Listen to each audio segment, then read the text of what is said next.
Hello, everyone. I feel incredibly honored to be here today and to share this special moment with all of you.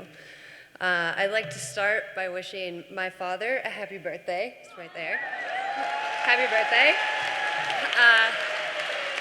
And also my mother and all the other mothers in the room a happy Mother's Day. I know that I'm certainly not the only one who needed the support and family and friends to get here today, and so I'm so grateful for everyone who helped us get to this moment.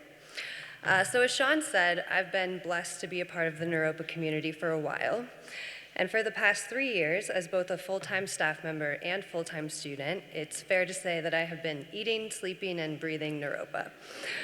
To add fuel to that fire, when it came to for me to choose a topic for my master's thesis, I also chose Naropa.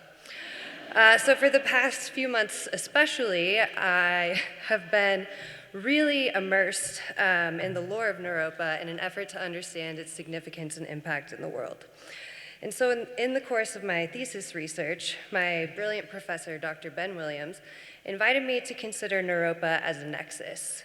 Merriam-Webster defines nexus as a connection or link between the things, persons, or events that is a part of a chain of causation. And while I think Ben meant for me to consider this on more of a macro level, I found that this comparison felt very fitting for me on a personal level as well. Naropa has served as the main connection or link between the things, people, and events that have been a part of my own story of evolution.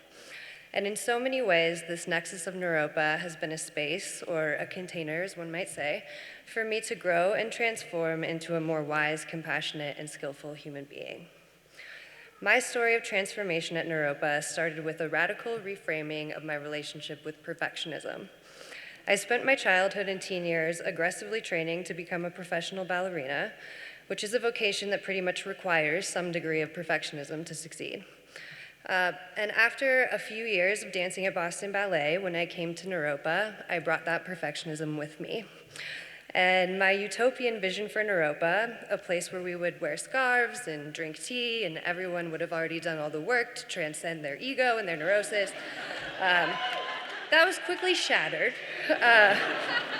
Naropa is very clearly a work in progress, and despite its best efforts, it fails at times to live up to its stated values and feels chaotic, disorganized, and messy.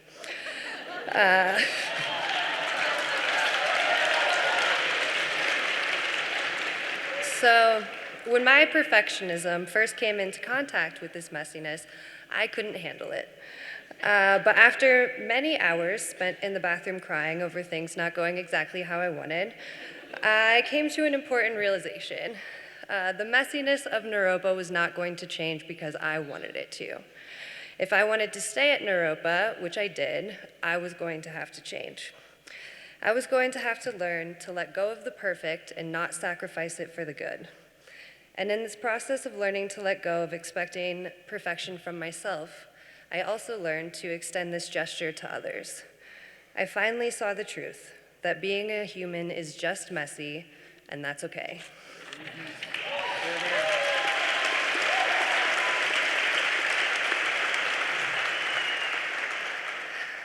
It's okay because messiness is workable. And ultimately, I learned that perfection is not a requirement on the path to liberation, and I'm so grateful to Naropa for teaching me that lesson. So, my journey of growth through the nexus of Naropa has at times felt like a flower blooming in the sunlight, and at other times like grinding two stones together in an effort to smooth them out. Maybe some of you can relate.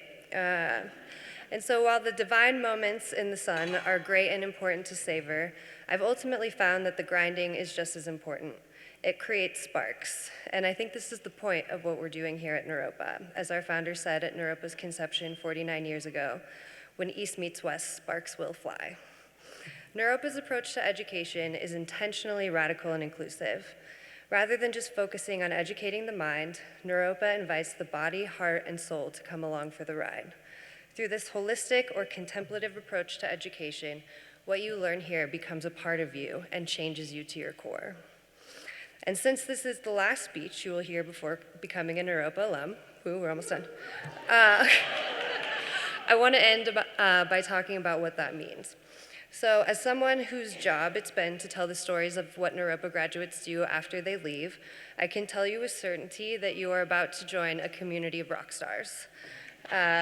This community includes a literal rock star, a Fortune 500 CEO, a sustainable handbag designer, and New York Times bestselling authors, as well as thousands of therapists, chaplains, artists, activists, teachers, poets, and more, who are out there every day trying to create a more just and regenerative world.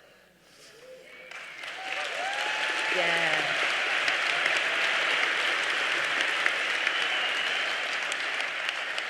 And so I want to leave you with a metaphor for this Naropa community that my dear friend Kendall, who is also graduating today, offered during our yoga studies retreat last year. As we were sitting in a grove of aspen trees discussing the concept of non-duality, as one does at Naropa,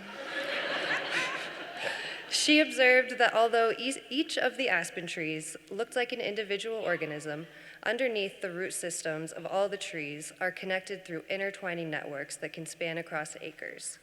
So as we walk across this stage into wherever life is going to take us next, we can think of ourselves as aspen trees, having an experience as an individual being, but ultimately connected at our roots. And at any time, we can tap back into these roots that bind us for support, connection, and inspiration.